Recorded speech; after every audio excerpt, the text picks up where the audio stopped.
Thank you, Mr. Chairman, Ranking Member Stabenow. Governor Perdue, thank you so much for your willingness to step up and to serve as our next Secretary of Agriculture. This is a big deal for my home state of Montana because agriculture is our state's #1 industry. It's $6 billion a year back home. Without agriculture, Montana does not have a strong economy. Our farmers, our ranchers, they produce wheat, barley, cattle, sugar beets, pulse crops. In fact, we're the nation's leading producer of pulse crops now, which has been an exciting development to see in our state as we diversify our ag portfolio. Our products play a critical role in not only feeding our country, but certainly feeding the entire world. Ag production across our nation is diverse. Montana ag presents some unique and especially specific challenges, but great opportunities. With that in mind, I want to make sure I extend an invitation to you, Governor Perdue, to come out to Montana. We're going to have an Ag Summit May 31st and June 1st in Great Falls, which is kind of ground zero of our ag economy in Montana. I would love to have you consider coming out. If nothing else, we do some preseason elk scouting there too for the fall. But well, love to have you come out. Regarding trade, 95% of the world's consumers are outside the United States. Certainly we have more spending power today on a per capita basis. But as we think about the longer term, as Wayne Gretzky famously said, skate to where the puck is headed, not where it's at. Trade becomes very important, I think, not only for today's generation, but future generations of farmers and ranchers. We're seeing low commodity prices, declining farm incomes. Boys, I have my barley and wheat producers in my office the last couple of weeks, our cattle producers. It's a pretty tough climate right now because of low prices. And the access to foreign markets for long-term growth in ag, I don't think can be overstated. Vast amounts of our wheat, our beef, our barley, pulse crops are exported every year, and that helps us in this price arena, helps create jobs, helps grow our economy. Governor, as Secretary, how will you ensure that ag's voice is heard loud and clear within this administration to fight for our farmers and ranchers, to ensure we have access to new markets abroad and not face retaliation? Thank you, Senator. I think the good news is we've got a growing middle class around the world that's hungry for those products. And food is a noble thing to trade. And as I've indicated several times before, we've got a great story to tell.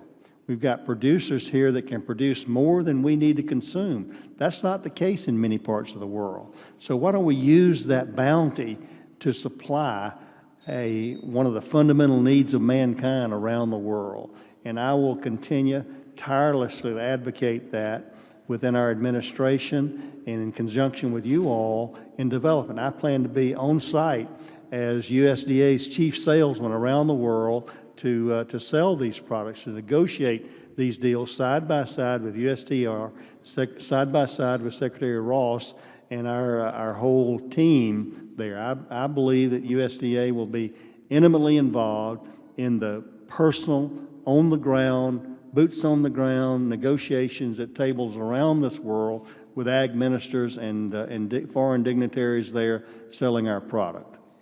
I know that will be music to the ears of Montana farmers and ranchers to have an advocate like yourself. And I think as a governor, you bring that unique experience of having to be the chief salesperson, That's certainly, right. on behalf of your farmers and ranchers across the world. I want to shift gears and talk for a moment about forest management reform. Of course, we always refer to this committee as the Ag Committee, and that's always going to be one of our highest priorities. But it's the Agriculture, Nutrition, and Forestry Committee.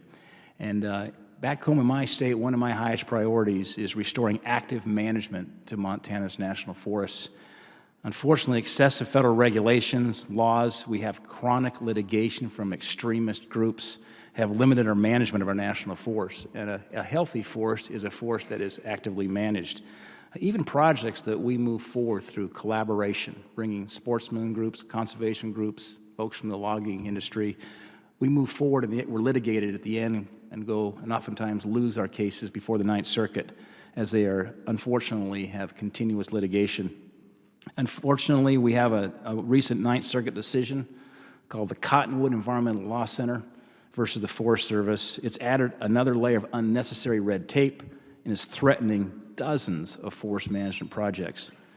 The Supreme Court won't hear this case, unfortunately, But we think we can change the outcome here statutorily, and I have a bipartisan support for this legislation, and I would ask, would you work with me to reverse this disastrous decision that we've seen from the Ninth Circuit?